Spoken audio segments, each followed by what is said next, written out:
In this demonstration, I want to show you how you can work from simple shapes to a more complex and accurate drawing. So I've sped up this drawing just because I don't want to sit here forever. But you can see that I started with a very rough, almost scribbly kind of outline. And I also want to talk a little bit about correction here, because if you go into your drawing expecting to correct, it'll make it a lot easier for you because you won't resist correcting.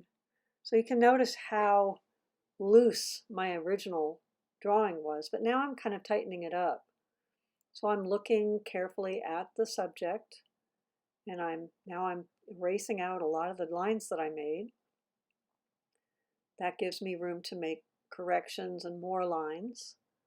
So it's not a difficult thing to do, but it takes a little practice because we tend to be very careful with our lines at the beginning.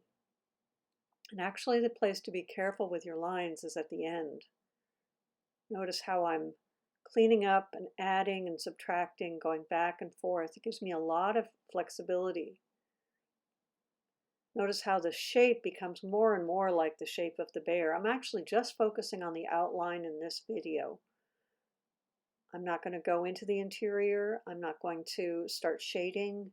I just really want to get an accurate outline of that little bear creature.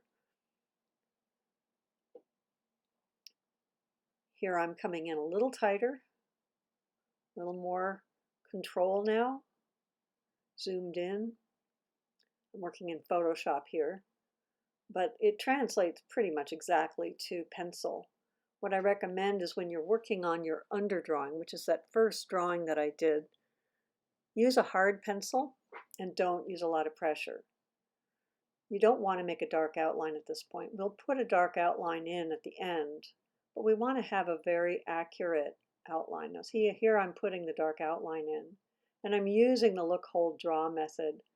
Notice how different my line is here. I'm using a contour line, a smooth, steady line, rather than a sketchy line, which I started out with. So this is something of a combination of sketching and contour drawing, or look, hold, draw. It gives you a nice product.